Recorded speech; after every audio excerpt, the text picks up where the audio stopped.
पाठक मैं प्राथमिक विद्यालय सोइला में टीचर हूँ, तहबतपुर ब्लॉक में। अच्छा, आपका विवाद क्या हुआ था 2 दिन पहले?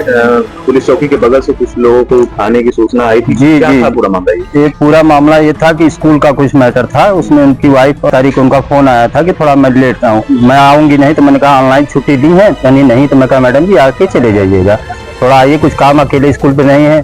तो आई स्कूल पे, उसके बाद पढ़ाई लिखाई, उसके बाद 12 बजे कहने लगी कि मुझे जाना है। मैंने कहा ठीक है मैडम जी, एमडीएम का रजिस्टर सब देख लीजिए, उसके बाद आप चले जाइए।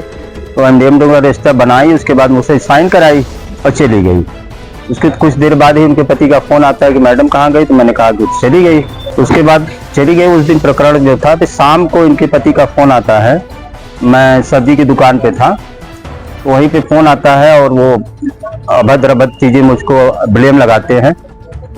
परसों की घटना जो थी, मैं वहीं सब्जी की दुकान पे बाइक खड़ा करके चला गया टॉयलेट करने, उधर पुलिस चौकी के ठीक बगल में। जब ही टॉयलेट करने जा रहा हूँ, तब तक फॉर्च्यूनर गाड़ी खड़ी थी और उसी में खींच के मुझको लोग बैठा दिए। अब बैठा के गाड़ी बैक करके जाने लगे, तब तक जनता हल्ला की। तो एक SO साहब थे, कोई दरोगा साहब, वो जो भी था गाना रोड पर सटा उटा दिए थे, मुझको एकदम दाब लिए, सब दबोच लिए उसी में गड़िया में। कितने लोग थे उस गाड़ी? 5 लोग करीब थे और दबोच लिए उसी में। उसके बाद जो है मैं चिल्लाने लगा, इसे बचाइए बचाइए, तो दरोगा साहब SO साहब थे, ऐसे ऐसे गाड़ी के आगे खड़े हो गए, लेकिन ये गाड़ी इतना तेज किए तो वो बेचारे हट गए और जनता भी हट गई। ये हमको लेके निकल लिए लोग, इधर से निकले साधु यादव के घर की तरफ से, फिर ये 6 लेन पकड़ के नीचे हमको लेके चले गए घुमाते घुमाते निजामाबाद। तो आपके साथ मारपीट भी किए क्या लोग? अब गाड़ी में बहुत कुछ किए सर, अब क्या क्या बताएं।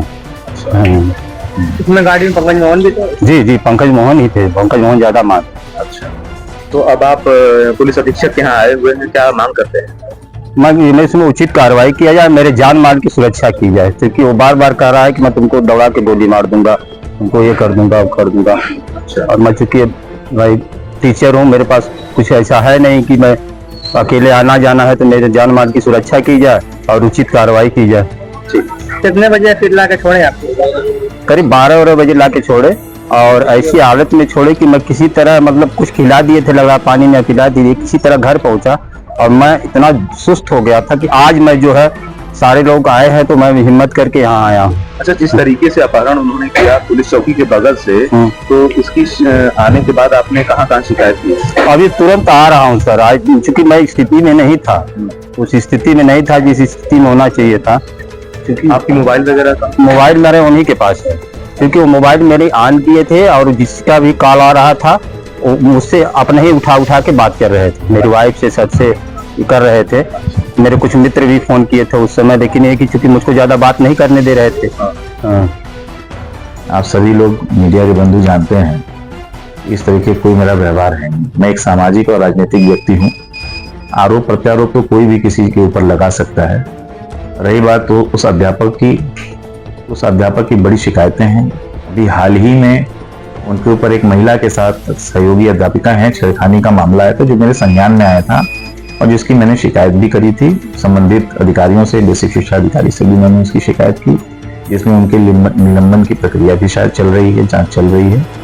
इसके अलावा जब इनके बारे में थोड़ी सी और जानकारी मिली, तो ये और इनके कुछ सहयोगी अध्यापक हैं, जिनका नाम मैं नहीं लेना चाहता हूँ, ये सभी आपस में जो महिला अध्यापिकाएं हैं उनके बारे में अश्लील बातें करते हैं, और उनके बारे में क्या कहा जाए, इनकी गंदी सोच है, और ऐसे अध्यापक बच्चों को पढ़ाते हैं तो उचित नहीं है। और मुझे लगता है कि जब मैंने इस चीज़ की जांच की शुरुआत की, तो अब उस संदर्भ में जो है मेरी छवि खराब करने के लिए, जो भी इनके समझ में आया हो, उन्होंने ऐसा फिर अपहरण जैसा आरोप लगाने का प्रयास किया है।